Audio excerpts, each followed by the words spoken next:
কলেজের ভর্তি প্রক্রিয়া শুরুতে আই কার্ড ইস্যুকে কেন্দ্র করে রক্তাক্ত হলেন এক ছাত্র। ঘটনা আগরতলা মহারাজা বীর বিক্রম কলেজে।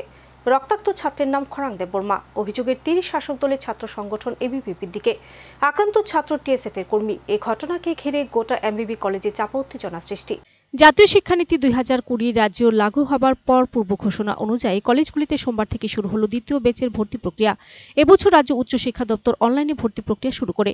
অনলাইন প্ল্যাটফর্মে আবেদন করার পর ছাত্রছাত্রীরা তাদের পছন্দ মোতাবেক কলেজে ভর্তি হবে। কিন্তু অনলাইনে আবেদনপত্র গ্রহণ করার পর উচ্চ শিক্ষা দপ্তর কলেজগুলিকে দায়িত্ব দিয়েছে অফলাইনে ভর্তি প্রক্রিয়া শুরু করার। সেই মোতাবেক সোমবার থেকে শুরু হলো কলেজগুলিতে দ্বিতীয় ব্যাচের ভর্তি প্রক্রিয়া, যা চলবে আগামী 27 জুন পর্যন্ত।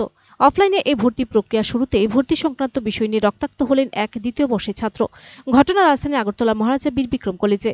কলেজে ভর্তি প্রক্রিয়াকে কেন্দ্র করে সোমবার ছাত্রছাত্রীদের মধ্যে বাদে সংঘর্ষ, আর এতে রক্তাক্ত হলেন টিএসএফ সংগঠনের কর্মী কলেজের দ্বিতীয় বর্ষের ছাত্র খরাং দেববর্মা। তার মাথায় আঘাত পাওয়ার সঙ্গে সঙ্গে তাকে চিকিৎসার জন্য নিয়ে যাওয়া হয় জিবি হাসপাতালে।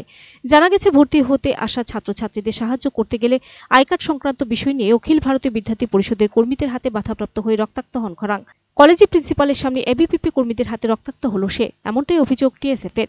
সংগঠনের কর্মী রক্তাক্ত হবার খবর পেয়ে দ্রুত এমবিবি কলেজে ছুটে যান টিএসএফ ও টিআইএসএফ ছাত্র সংগঠন আগরতলা ইউনিটের নেতৃত্ব। তারা বিষয়টি নিয়ে কথা বলেন কলেজের প্রিন্সিপালের সাথে। ঘটনার তীব্র প্রতিবাদ জানিয়ে ভর্তি প্রক্রিয়া শান্তিপূর্ণ পরিবেশে সম্পূর্ণ করার দাবি জানান ছাত্র নেতৃত্ব। কলেজের ভর্তি প্রক্রিয়া শুরুতে এভাবে দুই ছাত্র সংগঠনের সংঘর্ষ, দ্বিতীয় বর্ষের ছাত্র রক্তাক্ত হওয়ার ঘটনাকে ঘিরে স্বাভাবিকভাবে উঠছে এখন নানা প্রশ্ন। ভর্তি সংক্রান্ত বিষয় নিয়ে একদিকে যখন উচ্চশিক্ষা দপ্তরের নির্দেশিকাকে ঘিরে দ্বাদশ উত্তীর্ণ ছাত্রছাত্রীদের মধ্যে একটা অসন্তোষ বিরাজ করছে, ঠিক তখনই ভর্তি প্রথম দিন রাজ্যের অন্যতম ঐতিহ্যবাহী কলেজে দুই পক্ষের সংঘর্ষকে ঘিরে রক্তাক্তের ঘটনা। আর এই ঘটনাকে ঘিরে এখন গোটা এমবিবি কলেজ চত্বরে একটা চাপা উত্তেজনা বিরাজ করছে। তো ওই ঘটনার মধ্যে আমাদের স্টুডেন্ট একজন যিনি আক্রান্ত হয়েছেন এবং মাথা ফেটে যায়। বর্তমানে সে হসপিটালে আছে ট্রিটমেন্ট। তো এই ধরনের ঘটনা এমবিবি কলেজে, রাজধানীর একটা সবচেয়ে একটা পুরাতন কলেজ আমরা জানি, আমাদের মহারাজা বীর বিক্রমের নামে এই কলেজটা।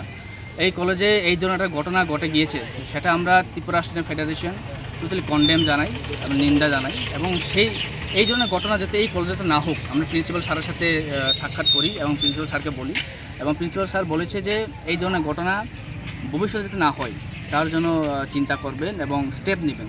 তো এই ধরনের ঘটনা এমবিবি কলেজের মধ্যে হয়ে গেছে, সেটা আমরা তীব্র নিন্দা জানাই। কি নিয়ে সমস্যাটা হয়েছিল? সমস্যাটা কলেজে অ্যাডমিশন চলছে, ছাত্ররা তো সবাই ছাত্রদেরকে সাহায্য করার জন্য আমরা কলেজে পড়াশোনা করি। তো নতুন ছাত্ররা আসে, তো ওরা তো অফিসিয়ালি সব জিনিস জানে না।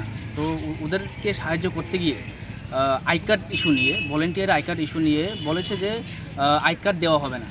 কিন্তু প্রিন্সিপাল স্যারের পক্ষ থেকে, কলেজের পক্ষ থেকে একটা ভলেন্টিয়ার আই কার্ড একটা শো করা হয়েছে। সেই আই কার্ডটা যখন আমাদের টিএসএফের মেম্বার যখন সেই আই কার্ডটা নিতে যান, তখন তাকে বাধা দিয়ে ওর উপর আক্রমণ চালায়।